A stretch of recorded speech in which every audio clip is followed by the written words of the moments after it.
afternoon, everyone. Okay. Long P would like to continue from this morning lecture. This morning we learned about the four dangers of a new monk, right? Which including four things. The first one is the wave, okay? Not being able to accept the teaching, okay? Getting mad of your teacher, okay? Oh, don't teach me, I know already. That kind of attitude, okay? And the wave, and the second one is the whirlpool, right? Addicted to, the sabiness or slow life, okay? And don't want to do anything, being lazy. And the third one is the crocodile, which is, get trapped to eating, okay? Select, food and demand food, okay? That kind of thing. This is very dangerous. And the last one is, again, the shark, which is referred to women, okay? Because sensual pleasure is the enemy of monk. And that is why we choose to live the monk's life, so we want to be far away from the sensual pleasure life. To be success in spiritual life, okay, sensual pleasure need to be cut off, so the mind can come back. Okay, and that's what most people get trapped in the worldly life, okay, or the sensual pleasure. Okay, sensual pleasure means anything that entertain you from what you see, what you hear, what you smell, what you taste, what you touch, and that's called sensual pleasure. In this particular sutta, okay, it's very short, but to me, it has a very deep meaning about how Buddha wants us to be, how he wants to train us to be a good monk. Okay, he gives us the framework, he gives us the idea. Okay, the sutra itself called illness. Okay, it's called illness. This one, it's illness. Illness means what? Illness means sickness, right? In this particular sutra, the Buddha talk about two kinds of illness in this world. Okay, the first one is physical illness, and the second one is, mental illness, mental and physical. He said, it is possible to find a man who can claim himself that, hey, you know what, I have been living for 100 years, I never get sick. It is possible. 20 years, 30 years, 40 years, 50 years, 60 years, up to 100. There may be a man who can be physically healthy. Okay? But he said it's almost impossible to find a man who can claim himself that, you know what, I have always been, spiritually healthy. Okay? Never feel suffering or anything. There's no such person. The only group of person who can say that is Arahant people, or the Buddha himself. Okay? So that means as a human being, we always find ourselves suffering here and there, okay, on a daily basis, because our mind is occupied by the defilement, and he wants us to know that. And now you become a monk, okay? This picture still have to be clear in your mind that, hey, even though we ordain, we become a monk, it doesn't mean that our mind is 100% pure. We want to be better, we want to be pure, and that's why we become a monk. So we observe more precepts than the lay people. Okay, as a lay people, most people observe 5 precepts. Abstain from killing, abstain from stealing, abstain from sexual misconduct, abstain from false speech, and abstaining from intoxicant. Okay? At least 5 precepts. Okay, but not many people in the world observe 5 precepts clean. Now you become a monk, you observe more than that. We're talking about more than 200 precepts. So this precept help you to purify your body and your speech. Okay, not your mind yet. Once the body and speech is pure, okay, it lay down a good foundation for you to practice meditation and go deeper in your meditation. So it helps purify your mind. And once your mind is pure, okay, it leads you to the ultimate wisdom. This is the wisdom not come from thinking or not come from learning, but the wisdom come from seeing. This is the technical term is called vipassana. Okay, we'll get to that. So precept, meditation, and wisdom. These 3 framework is the framework that the Buddha wants monks to practice to be achieved in this spiritual life. Here he's talking about the illness. Why is that? Because he wants to take us to something called the 4 illness of the monk. When a man become a monk, okay, we are subject to these 4 illness, and it happened already in the Buddha time. Okay, it can be happening again here, okay, in this training. So the Buddha wants us to know that. Okay, let's take a look at what are those 4 illness and how to deal with that. The first one, the mendicant has many wishes. Mendicant means bhikkhu. Bhikkhu means monks. Okay. You become a monk, you still crave for a lot of things. Crave for what? Crave for food, right?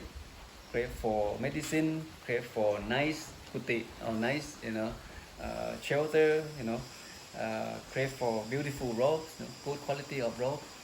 That kind of craving is run your mind. Okay, you are frustrated. You want to have more. You will not feel content of what you have. This is the illness, second illness. You're not content of the robe you have, not content of the food you receive. This morning you go alms round. The poor people in this village, they're offering you food that you never seen before in your life, and then you feel like, oh, I want better food than this. Okay, this is not a good attitude. It's called illness. What about your place, your shelter? You want to complain, or you feel content, or sleeping in. Of course, back home you live in a big house, comfort bed and nice shower. And here there's nothing. We live in the forest. You live in your own hut. Okay, there's no wall. You put the tent in the hut. Only the roof. You see, anything can come into your place. Okay, you have to be able to feel content of what you have. Now you let go everything. You die from a lay life. You become a monk. The Buddha don't want us to attach on anything. Don't even compare of what you have back home. Okay, that life is done. This is a new life, the life of learning. Okay, exposed to the new dimension of happiness of having less, happiness of having nothing much in life. And we don't own it. We can move out tomorrow, go to the new temple, go to the new forest. We don't own anything. This is so much freedom in the monastic life. So be aware of that. But some monks, they're so attached on food, attached on shelter, attached on beautiful robe. The robe this you receive, this may be not the best quality in the market. But hey, what's the purpose of putting this robe on? To protect the body from what? From the cold, from the heat, from the insect, from the sun. That's it. To prevent the shameful of the body when you go out. That's it. We go funeral. We put this on. We go blessing someone at their home. We dress the same color, dress the same outfit. We don't worry about, put the tie on, what color, suit and shoes. There's no more. Same outfit, you can go anywhere in the world. See how simple of this life, It's very simple. But many monks don't appreciate. This is one of the illness. Okay. Food, lodging, medicine, and supply. Okay, supply anything, necessity, bowl, spoon, water flask, hot water, you name it. Okay, so check your mind. Okay, do you still crave for anything? Is there anything here in this training that not pleasing you? You don't feel content. You feel you want to have something better than this, or you feel like, I'm okay, I'm ready. Okay, check on it. And the third one is, because of this, if the monk think like that, have many wishes, want a lot of things, crave for a lot of things, okay, and don't feel content of what he has at the moment. The third one, the Buddha said, with this corrupt mind, okay, corrupt wishes, on being, don't have the fancy thing that as he wanted to have, and now he aimed to have more things in life, more possession, more honor, more popularity, more fame. It happened in the Buddha time. You think of the story of Tevatatta. Tevatatta was born prince. Prince Siddhartha also was born prince. Prince Siddhartha ordained first. He achieved enlightenment. He became the Buddha. Tevatatta ordained later. When he listened to the teaching of the Buddha, he had faith in the teaching. He got himself ordained. So when people come to the temple, people only ask for, where is the Buddha? Where is the Sariputta? Where is Mokkhalana? Where are those great monks? But no one mentioned his name. No one come to the temple and ask for, where is Tevatatta? And he think that, I was born prince. The Buddha was born prince. I am and the Buddha, we born in the same class. How come no one knows me? How come no one want to see me? No one want to offer me anything? So with that corrupted mind, it creates a negative thinking. He said, you know what? I'm going to make myself popular. I'm going to make myself famous. So next time people come to this temple, they will seek for me. seek for my teaching, seek for my knowledge. It starts from there. Okay? So the monk have that kind of negative thought, have a lot of craving. Okay? So now he wants to become popular. So he seek for more possession, seek for more honor, seek for more popularity. This is the third disease. And how did he do that? Okay?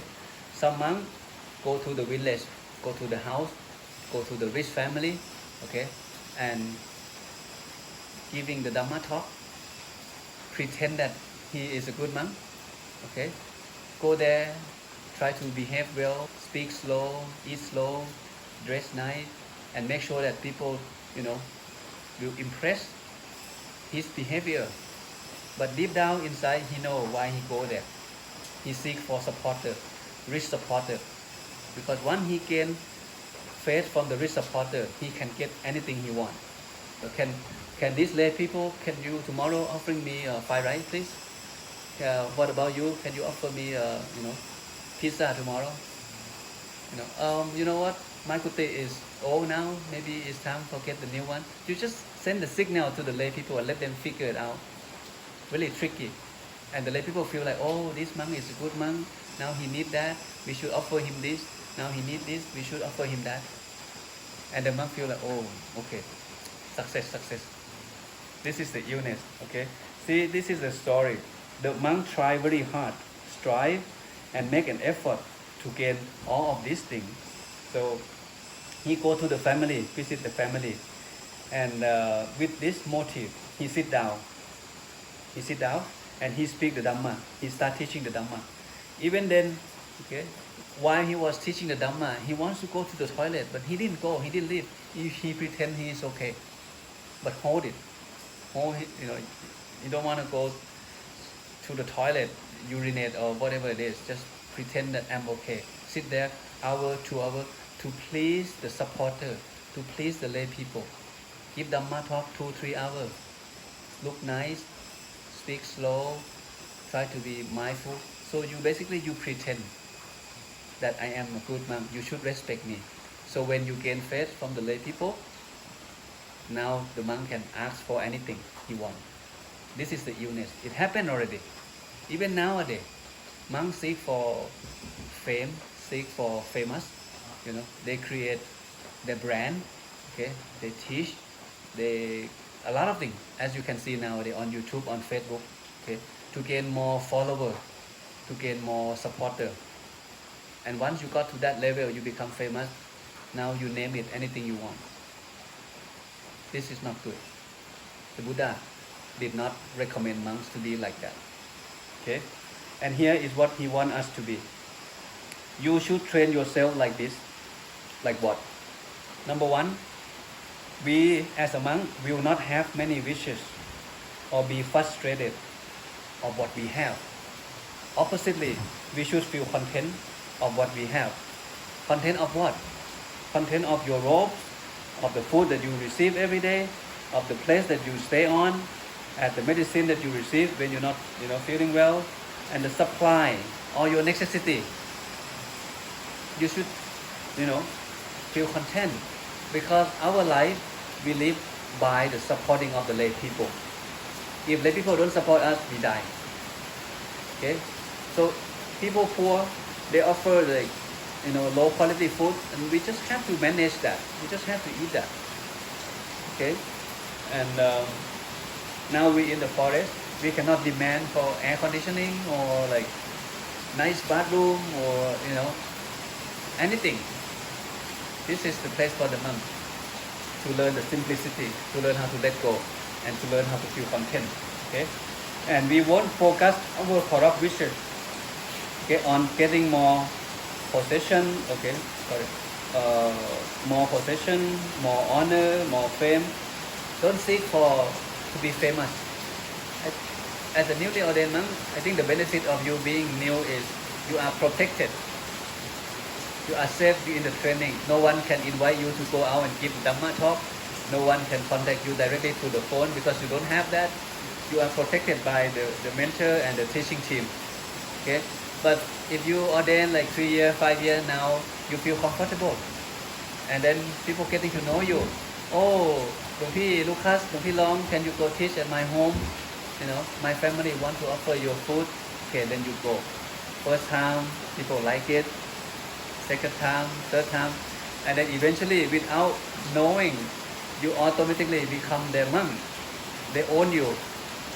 They say, oh, next time I will call only Lumpy Long. I will not invite Lumpy Lucas because I like the way he teach. I like the way he speak. Oh, I invite Lumpy Lucas. I don't like Lumpy Long because Lumpy Lucas is from France. He speak English, and now he's in Thailand. I want to take good care of him. It starts from good intention, and once that happens, it's not good for us. This is the reality. So that's why I'm happy for you that you are new and you are protected. As long as you don't have phone, as long as you don't allow someone to contact you directly, you are pretty much in the safe place. Unless you expose yourself. Yeah. I would suggest you guys to stay low, no name, no one knows you.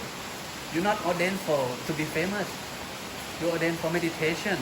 You're ordained to get to know yourself, who you are, and learn more about the teaching of the Buddha. And if we're not mindful enough, it's very dangerous. We won't try hard and to strive to get those kind of things. Okay, make an effort to get anything. You have everything already here, enough for you to continue or carry on your training. Okay, in my eyes, I don't think you need anything else, unless you get sick and then we can take you to the hospital. That's all. Other than that, everything is here for you. Okay, and okay, the last paragraph is very important. We will endure cold, heat, hunger, and thirst. See, endurance. The Buddha wants us to be patient. Patient of what? Now, okay, it's raining. Be patient. Learning Dhamma. It's cold, it's hot. You hungry. You eat less at lunch. You feel hungry in the evening. Okay, patient. And work on that. Tomorrow, fix it. Okay, maybe you eat too much breakfast. And within 3 hours, your body cannot digest. So and then lunch again. And then when it's time for lunch, you eat less amount of food. So you get hungry in the evening. There must be a reason why you get hungry. Tomorrow, fix it. Okay. And then if you too much hungry, you can have juice or anything that the refreshment that we prepare for you. Okay. But again, don't eat too much. Okay. So monk need to be a very patient person. We are built to be tough. Why did I say that? Like I said, you think of the soldier. The worldly soldier fight with the enemy they can see. So you go to the war, you see your enemy, you can shoot them because you can see. But now, as a monk, we also consider as another form of soldier. We are spiritual soldier or the Dhamma soldier. We fight with our own defilement in our mind. We don't fight with anyone else. But the defilement or the impurity of the mind we cannot see from the physical eye. You have to meditate and then you can see. In order for you to have good meditation, okay, you need to start off with being patient. Being patient, observe, mindful. We will endure to what? Endure to fly, mosquito, wind, sun, reptile. Anything. You have to be tough. And we will endure to what? We will endure to rudeness, unwelcome criticism. We will put up physical pain, sharp, severe, acute, unpleasant, disagreeable, and life-threatening. This is how you should train yourself. See, it's not easy to be a good monk at all in the eyes of the Buddha. Okay, you not only you be patient, you must be kind of have a strong endurance in insects, bee, mosquito, sun, snow. If you ordain in the US, maybe snowing, and you have to be patient. Okay, reptile, you meditate, you see snake. Should you run away or what should you do? Okay, some monks meditate in the cave, and there's some bat flying, snake coming. Okay, tiger walking. That's what many monks in the forest tradition, that's, they practice in that way. So to cultivate, the patience and fight with the fear. Okay, physical pain, unwelcome rudeness, and unwelcome criticism. This is also happening. Okay, in some village, they're not Buddhist, but happen to be one temple, but surrounded by different beliefs and all religions. Okay, sometimes people don't give you food. People say something bad to you. Okay, you may have heard that, people say bad all the time. Why being a monk is useless? You guys don't do anything. This morning you come and get food and you go back and sleep back in the main temple. I don't see you do any work. But me, myself, as a farmer, I work hard all day. I go rice, I give you rice. I make a good living and I support you. But what exactly that you guys do at the temple? I don't see you do anything, just sweeping the floor and chanting and sitting, close your eye. What's the benefit of doing that? This is rude. This is unwelcome criticism. People criticize of what you do. You have to be patient and, eventually educate them. Okay? Without education, people will have no idea, okay, why we're doing this. Why you sacrifice, your business, sacrifice your life, and have a good future as a young monk in France, in Vietnam, in America, and now you leave everything behind. You don't get paid for being a monk. You cannot have, more money in the next 5 years, put in the saving account and buy car and buy house after you disrobe. You can't do that. And why you become a monk? People will ask you, people will criticize you. You have to be patient, okay?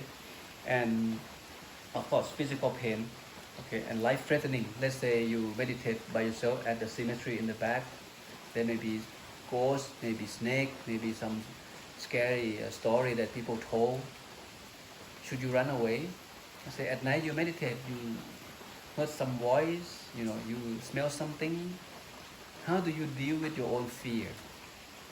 See, monk is built to be tough, physically tough, spiritually tough. Okay, we eat whatever we receive. Okay, when we walk to Dongkat, wandering monk, we walk in the forest. Okay, and that's time, if it's happening, if you have a chance, you will know how much patience you have, especially when you run into physical difficulty. Let's say less water, not enough food, not enough blanket, a lot of mosquito, not good shelter. When you hit the physical limit, you know yourself more. Whether you are a selfish person or selfless person, you know yourself more. Every moment of being a monk is about being mindful, is being about patience, is being about understanding why you are here, and utilize everything that's happening in your daily life, okay, to grow yourself spiritually, to strengthen, okay, your spirituality. That is why it is simple life, but it's not an easy life. This is what the Buddha wants us to be. We have to be tough, we have to be patient, okay?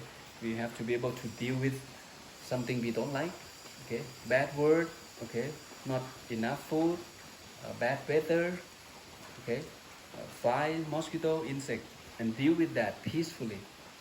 When it happens, deal with it peacefully. We don't have to run away, but we fix it, okay? In a monk way, peaceful way. If tonight there's a lot of ants come to your kuti because of rain, what should you do? Kill them all, or there must be a way, right, to deal with that. This is the life in the forest. Sometimes many unexpected things happen. And this, to me, this sutra is wonderful. It's very short and it's very sharp. It has a very deep meaning. If monk focus on what the Buddha, speak here in this last paragraph, I think we kind of have an idea how the Buddha wants us to be, how he wants to train us. Okay? Any question?